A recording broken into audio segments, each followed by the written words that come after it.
What is God like? When you were young, you were probably like me in school, about to start a new school year, and you would have a new teacher. And as you got older, you would have multiple new teachers, and you might ask someone who had that teacher before. I'm going to have Miss Johnson or Miss Emerson or whoever it is, and you would ask someone who's had that teacher, what are they like? You want to find out what you're getting yourself into, what's coming. And they might, sometimes they would tell me, oh, they're easy, they're really laid back. It's, I love Miss, whoever it is, whatever the teacher was. And so you're kind of, a little relieved by that. Or they might say, oh, they're pretty tough, lots of homework, pretty strict. And so you kind of brace yourself for that.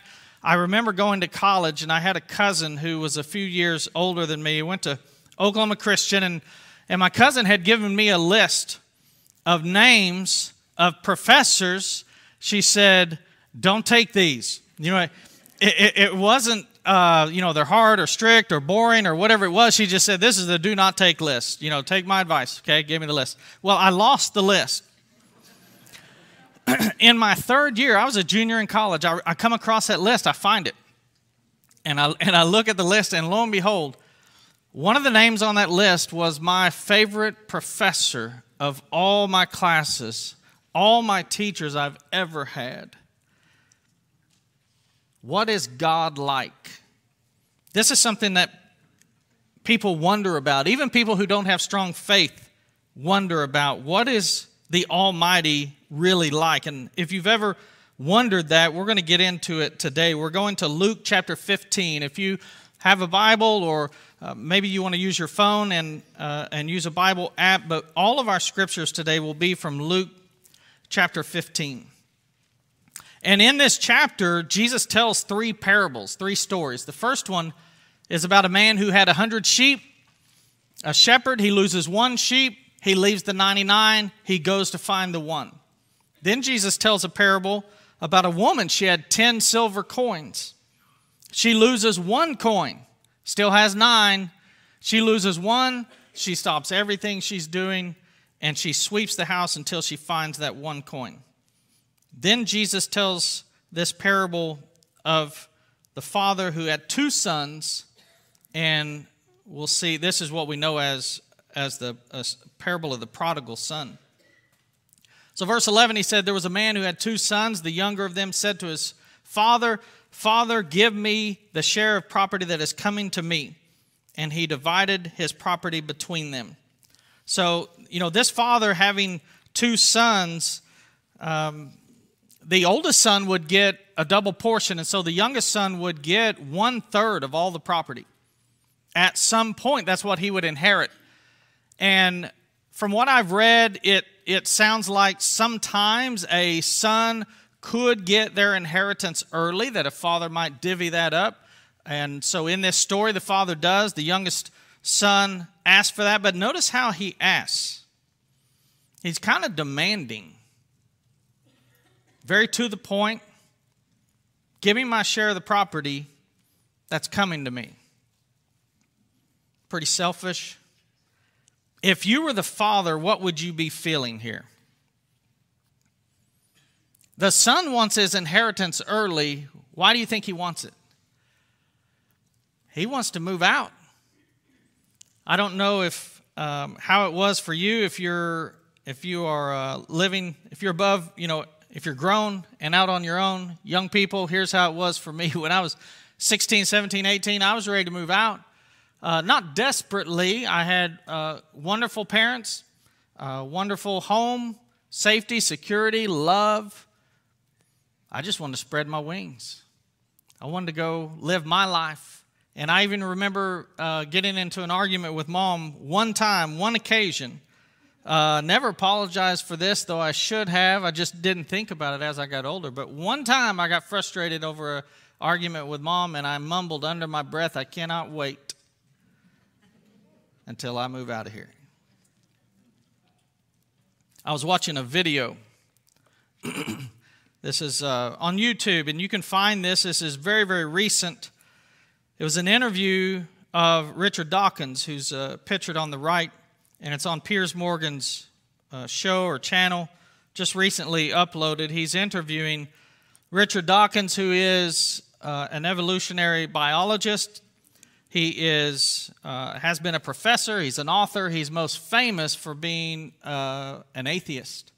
He's one of the world's most renowned atheists at the moment. And they were talking and discussing about how science is more and more coming to a consensus that life, the universe, we'll say the universe first and then life, but that the universe began at a point in time. Now, we can just call that the Big Bang for, just for simplicity, but let's just assume for a minute that is, you could talk to anyone, you could talk to any atheist and say, okay, let's assume that's how life began. And so they do, because Piers Morgan on the left believes in God, a creator, and Richard Dawkins believes no creator, no supernatural power. So they're talking about this, and Richard Dawkins has been making the case that, life began the universe began at a point in time, and also time began. Time and matter came into existence at the same time. And so Piers Morgan asked the logical question, what was before that? What happened before that? And Richard Dawkins makes the case that, there's nothing before that, because that's where time began. There's not a before time. And Piers Morgan said, that makes no sense. And so they talk about that for a minute.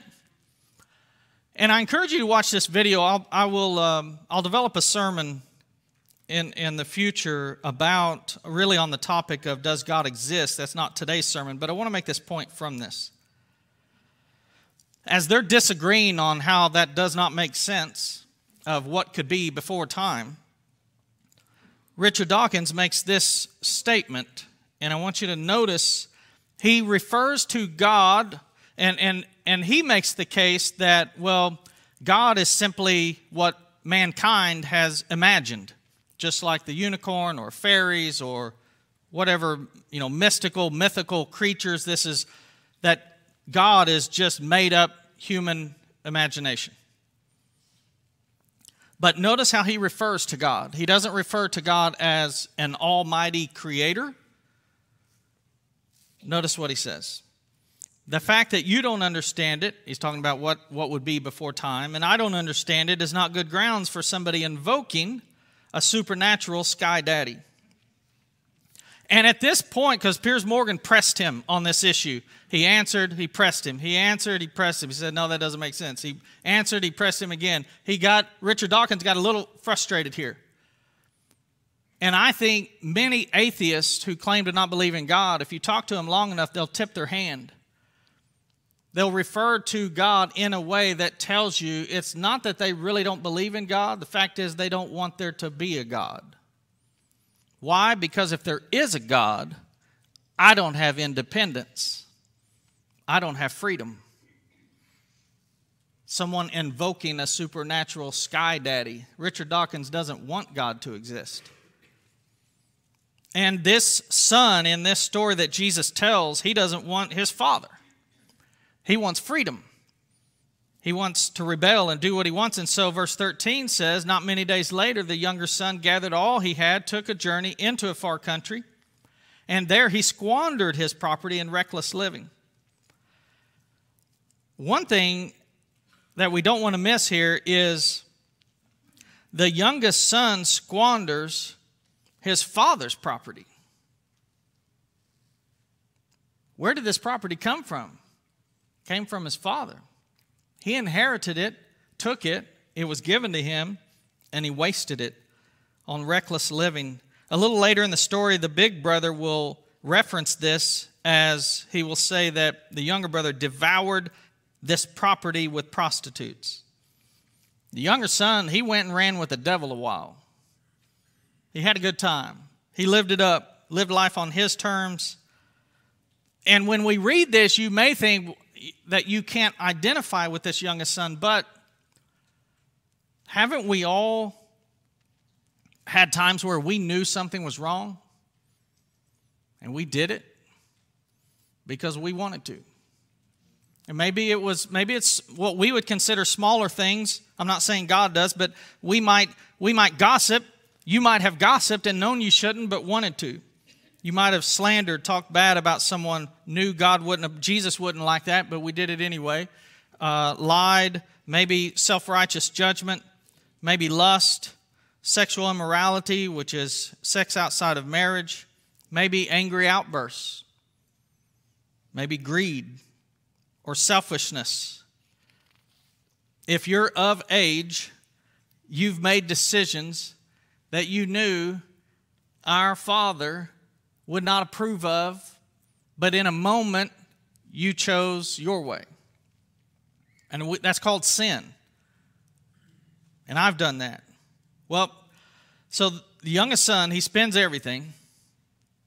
A severe famine arose in the country, and he began to be in need, so he went and hired himself out to one of the citizens of that country, who sent him into his fields to feed pigs. So this story takes a hard turn here. The youngest son, he's out of money. He's got to get a job. And in this story, who knows what that's new territory for him. He has to work. But he doesn't just get any job. He ends up with a job feeding pigs. And to a first century Jew, pigs were despicable for a number of reasons. But that's what his job is. And notice he's not ready to go back home yet. So verse 16, he was longing to be fed with the pods that the pigs ate, and no one gave him anything. So he had a job, but it wasn't enough. And he's hungry. And where did his friends go? I mean, he had to have had some friends when he had the money, but he doesn't have friends anymore. And so this son, here we reach this point where it's crystal clear. He's wrong. You know, Dad was right. That's hard to admit sometimes. I don't know if have you ever experienced the natural results of selfishness and sin? I mean, Satan makes big promises to us.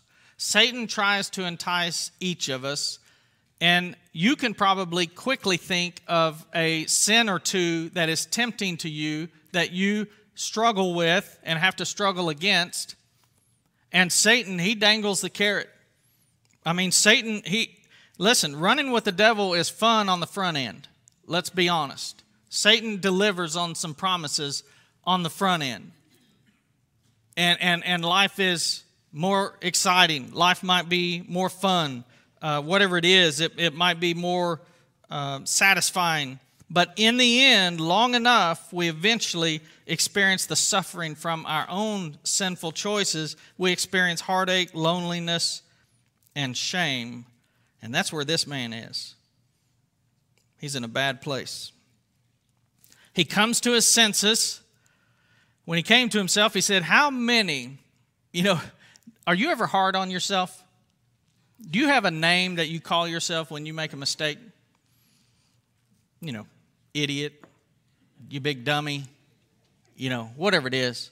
I would imagine most of us have some name that when you make a mistake and you're frustrated with you beat up on you.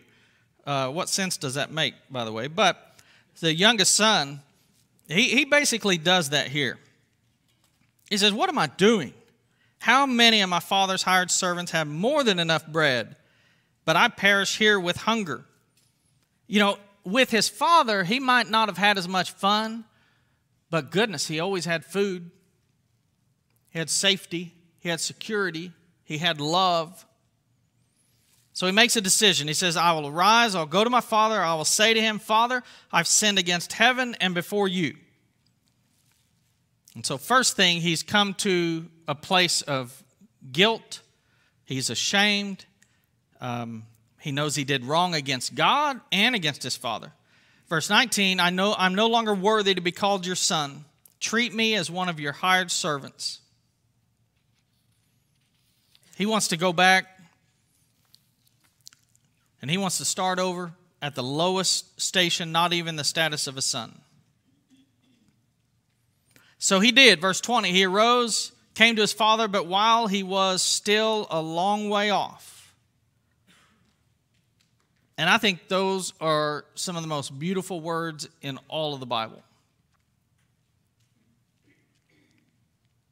While he was still a long way off, his father saw him and felt compassion and ran and embraced him and kissed him. For a first century Jewish older man, it would be a breach of dignity to run. It would be undignified. There was a time when Stephanie and I were at home when our girls were younger. So we have 3 daughters. Our oldest would have been about 21. Our middle daughter would have been 15, and our youngest 11. And our oldest daughter, Liz, took her sisters to the movies. So they load up in her minivan and they go to the movies. Stephanie and I are home, and we get a call from Liz that says, "We are okay." You ever get one of those calls if you're a parent of kids that are older, and the first thing they say is, "We are okay"? That's good. I do appreciate that, but that's how you know this is not a great call. I mean, it's better than it could be. But anyway, the next thing is we had an accident. So she had rear-ended a car that came to a stop quickly, and it went into the car ahead of it. So there's 3 cars. The first one stopped, the second one stopped in time. She did not. So a 3-car accident. They tell us where they are. They're down on 41st between here and Berry Hill. Stephanie and I jump in the car. We're going to them. We know that they're okay, but we don't know anything else.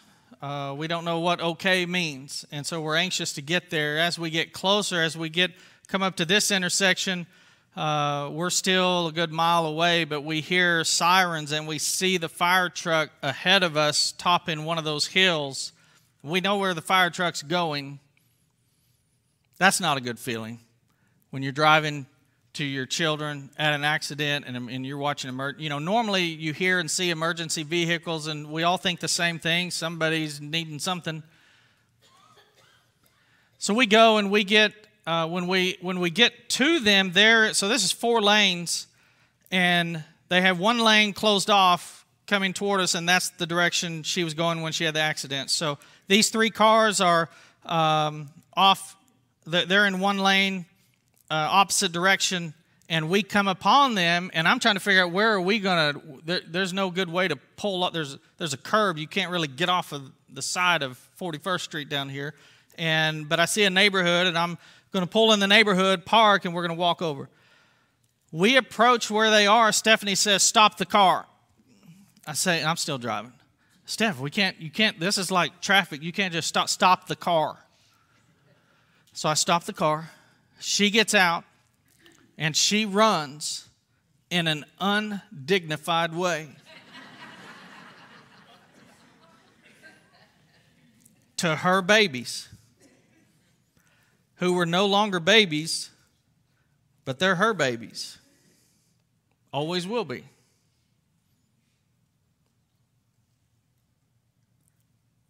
God runs to his lost children in an undignified way. And if you don't think so, think about the cross. Was there anything dignified about Jesus dying on a cross? So this father, he embraces his son. The son, what does the son do? He says, "Father, I've sinned against heaven before you. I'm no longer worthy to be called your son." I mean, the son has this speech all ready. And in saying this, he has 2 strong feelings. 1, the son has been destitute. He needs the father. But 2, he's guilty. He's repented. He feels unworthy. He feels unworthy. Do we ever struggle feeling worthy to be near God, to be near God's people? We talk about it regularly here because I try to talk about it often because it's one of Satan's best lies, that you can be in a place like this morning and you can look around and think you're looking at people who have their lives completely together spiritually, and you're the one who's not really worthy to be here. And Satan does that to every one of us. And sometimes Satan wins his battle against us in regarding sin, and he may have won in your life this week. And in a time and place like this, you're thinking, God, I don't even deserve to be here. I'm not worthy to be here. And that's what this son says. I'm not worthy. What does the father do? The father said to his servants, the father doesn't even answer the son. Notice that. The son says, I'm not worthy, Dad. I'm so sorry. I've failed. It's horrible. And the father says, get the robe. The best robe. Guess whose robe that would be? That would be the dad's robe. Get my robe. Put it on him. Put a ring on his hand. That would probably be the family signet ring. Put shoes on his feet, because servants in those days did not have shoes. The boy doesn't have shoes on. Put shoes on his feet. Bring the fatted calf and kill it. Let us eat and celebrate, for this son was dead and is alive again. He was lost and is found. And they began to celebrate.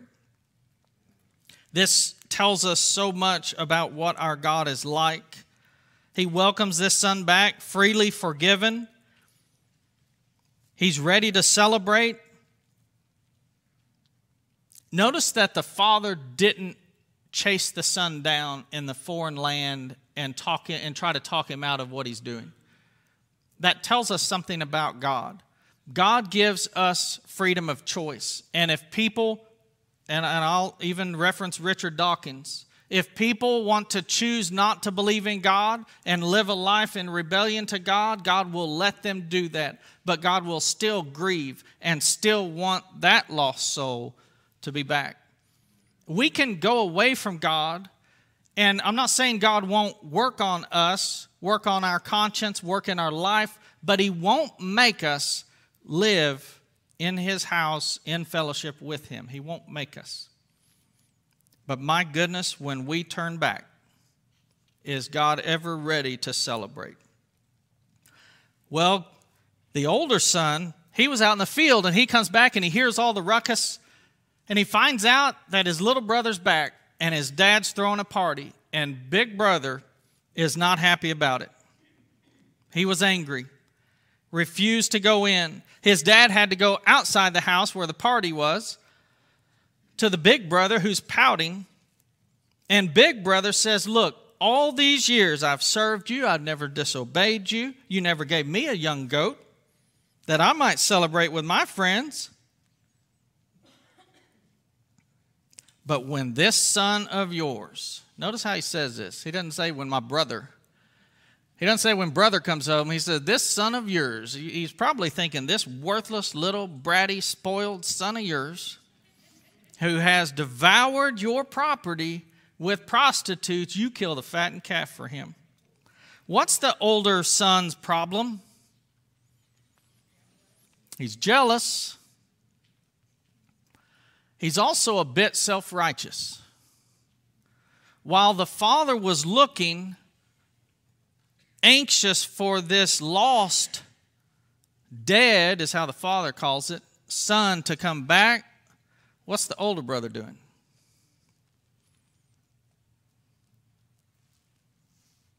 Older brother's not worried about little brother. Older brother might be frustrated with little brother. Frustrated with how he's living.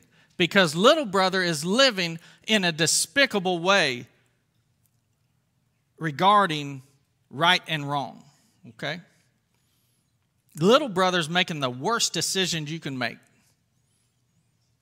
And do we live in a world where people do that? And when we see it, do we sometimes not turn up our nose and think, what are these worthless people thinking? And so big brother, his problem was he didn't care. The dad says to him, son, you're always with me, and all that is mine is yours. It was fitting to celebrate and be glad for your brother. This, your brother, notice how the father doesn't say my other son. The father says your brother was dead and is alive. He was lost and is found. What is God like? God is gracious. He's merciful. People think God is harsh and judgmental regarding sin. Why does God hate sin? Because sin hates us. Sin destroys us. Sin is bad for us. Sin is the carrot of the devil saying, come follow me. But it's not. It's like candy and a child getting into a dangerous van at a playground. The candy is what sin is. Satan is offering it to us, and God knows it's bad for his children. And God hates sin for that reason. But God loves when his children, no matter how lost we get, notice 99 sheep and God will go to find the one. One lost coin, God will go to find the one. And one lost son, God will watch. And we're going to sing a song in a moment, but in this picture, if you imagine God standing at his house watching for his lost son, we have two sons in the story. Where are you in this picture?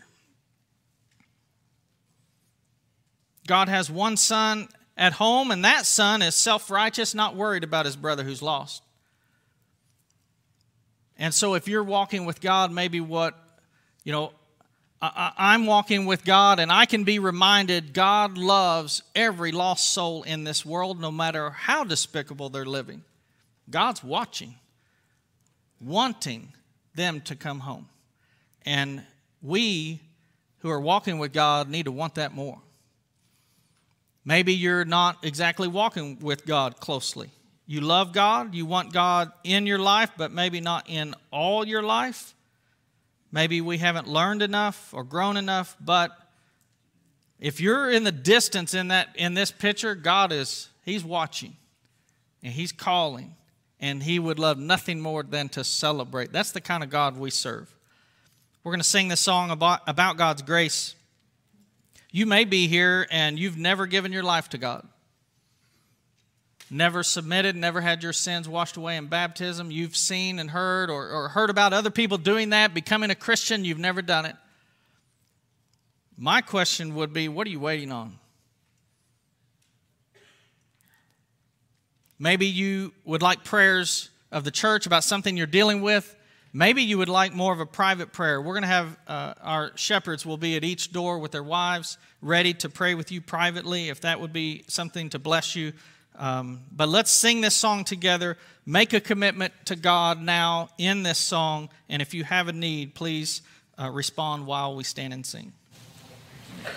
Deeper than the ocean and wider than the sea is the grace of the Savior for sinners like me. Sin from the Father, and it thrills my soul just to feel and to know that His blood makes me whole. His grace reaches me, yes, His grace reaches me, and will last through eternity.